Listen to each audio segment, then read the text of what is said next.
एक त्रिभुज के दो शीर्ष 5, -1 तथा -2, 3 है। यदि इसका लंब केंद्र मूल बिंदु हो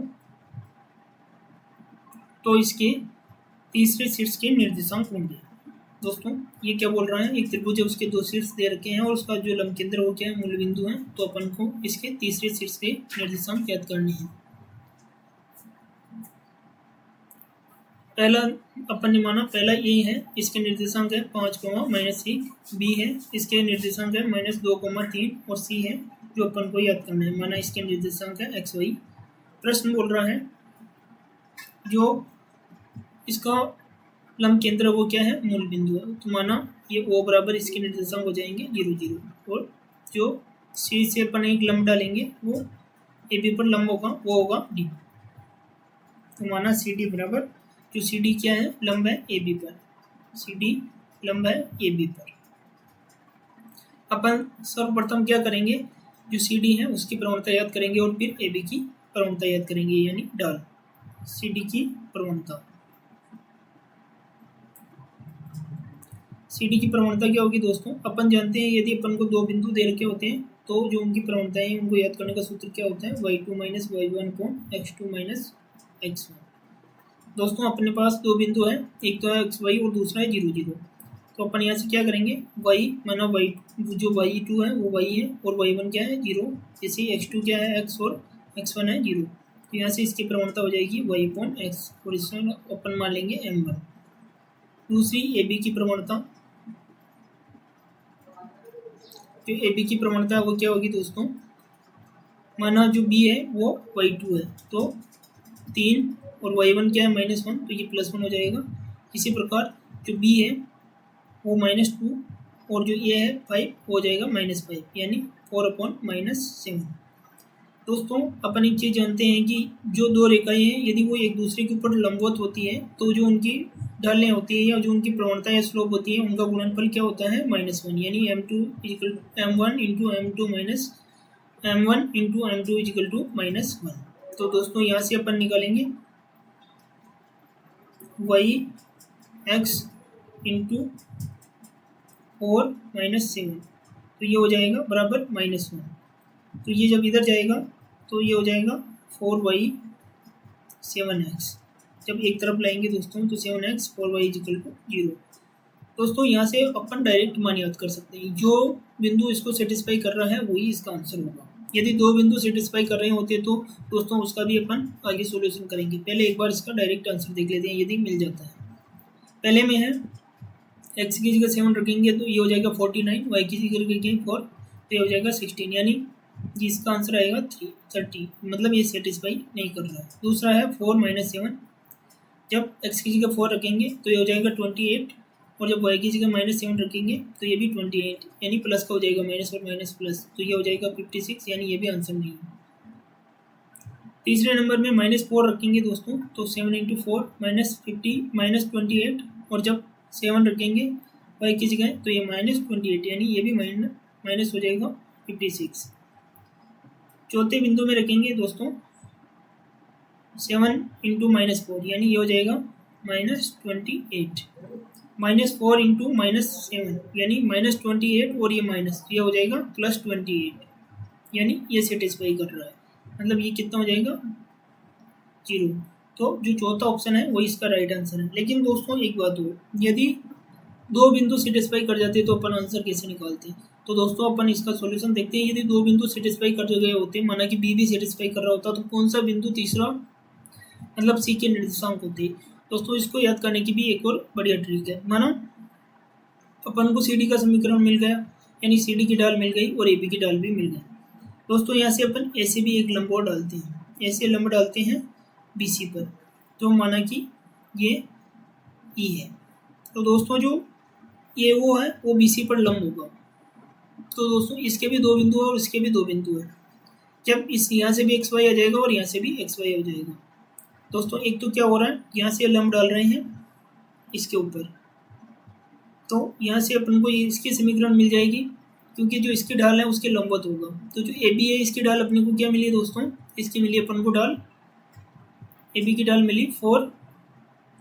जो ए बी की ढाल है वो कितनी है, हो जाएगी और अपॉन -7। तो दोस्तों जो सी डी की ढाल होगी वो क्या है, इसके लंबवत है, तो सी डी की ढाल अपन याद कर सकते हैं यहाँ से। माना ये M2 है, माना M1 है, तो -1 इंटू 7/-7/4, तो ये हो जाएगी 7/4। और जो इसके एक बिंदु है जो सी के निर्देशांक का वो क्या है, XY है, तो एक बिंदु से गुजरने वाली रेखा का समीकरण क्या होगा, y माइनस x, जो मूल बिंदु से गुजर रही है दोस्तों, तो ये 0 हो जाएगा, और 7/4, और जो x है उसकी निर्देशांक भी 0 है, तो इससे क्या हो जाएगा दोस्तों, ये हो जाएगा 7x - 4y = 0। एक समीकरण तो अपन को ये मिल गई। दूसरा है दोस्तों ये त्रिभुज था, ये AB है, सॉरी उल्टा लिख दिया,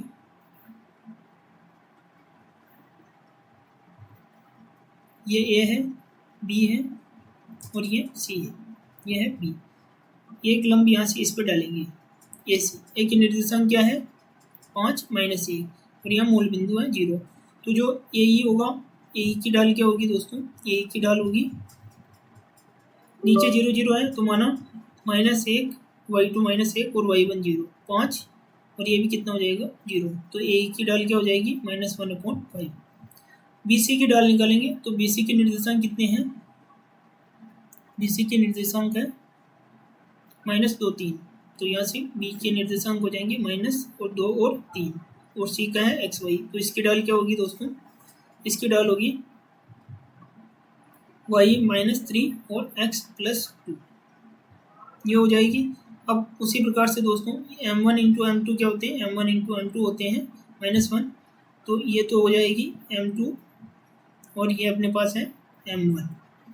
जब इनको गुणा करेंगे दोस्तों, यहाँ कर लेते हैं, तो -1/5 × y -3 x + 2 = हो जाएगा -1, माइनस से माइनस ये प्लस हो जाएगा। जब इधर जाएंगे तो 5x + 10 =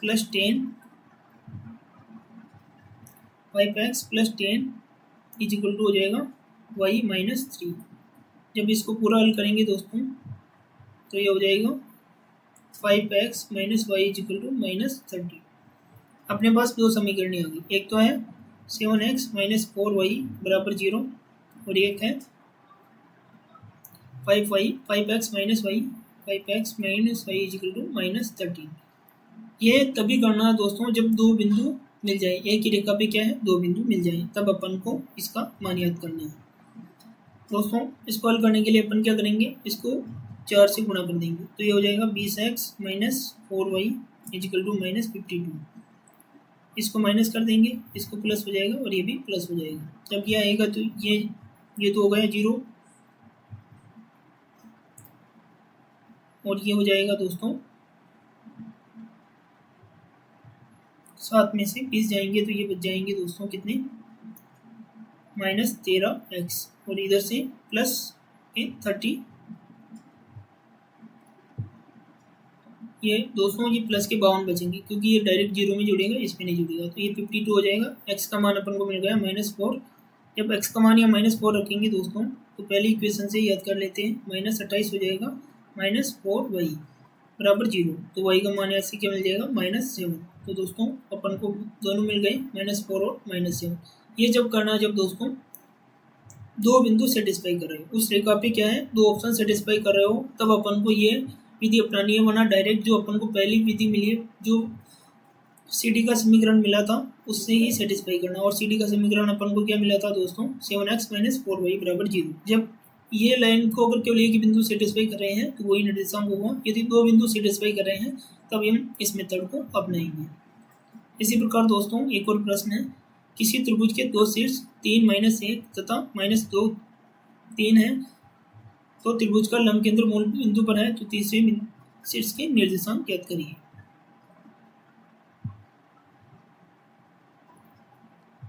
दोस्तों माना ये कोई त्रिभुज है,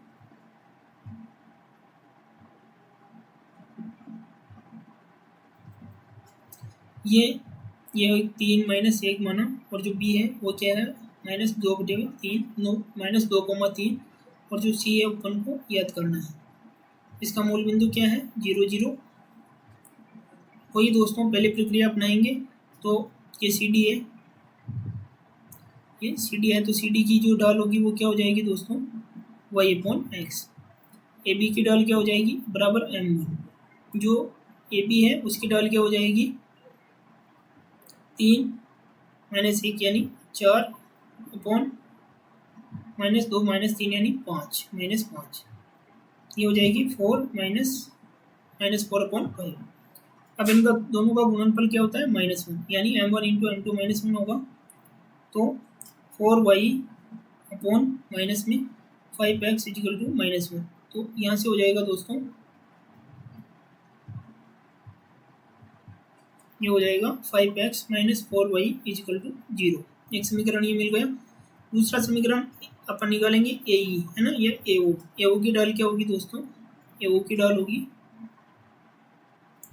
ए ओ की ढाल हो जाएगी दोस्तों -1 अपॉन 3। इसी प्रकार अपन निकालेंगे वापस बी सी की ढाल, बी सी की ढाल। तो ये हो जाएगा y-3 और x+2। इनका गुणनफल करेंगे, ये भी -1 आएगा, तो -1/3 into y-3 upon x+2 is equal to -1। तो माइनस से माइनस प्लस हो जाएगा, ये इधर जाएगा तो 3x + 6y-3, y इधर आएगा 3x - y इजिकल टू -9। ये दूसरा समीकरण मिल गया। इनको हल कर लेंगे वापस। पहला समीकरण क्या मिला दोस्तों, 5x - 4y, 5x - 4y is equal to 0। दूसरा समीकरण मिला अपन को 3x - y -1, 3x - y -1। इसको नीचे वाले समीकरण को -4 से मल्टीप्लाई कर देंगे, तो ये हो जाएगा 12x - 4y -36। उल्टा कर देंगे, माइनस प्लस प्लस, तो ये कट जाएगा दोस्तों। और यहाँ से आएगा -12 + 5, तो -7x, ये आ जाएगा दोस्तों। -12 में से 5 जाएंगे तो -7x, और ये 36। तो x की वैल्यू जो आएगी 36 अपॉन -7। x बराबर क्या आ गया, -36 अपॉन 7। जब वैल्यू यहाँ पुट करेंगे दोस्तों, तो इससे आ जाएगा -36 अपॉन 7 इंटू 5 -4 y बराबर 0। और यहाँ से बाहर निकाल देंगे, तो ये हो जाएगा -45 अपॉन 7 -y इक्वल टू 0। तो जो y है उसकी वैल्यू आ जाएगी, y की वैल्यू आ जाएगी -45 अपॉन 7। तो अपना बिंदु क्या मिल जाएगा, -36 अपॉन 7 और -45 अपॉन 7। ये सी बिंदु के निर्देशांक हो जाएंगे।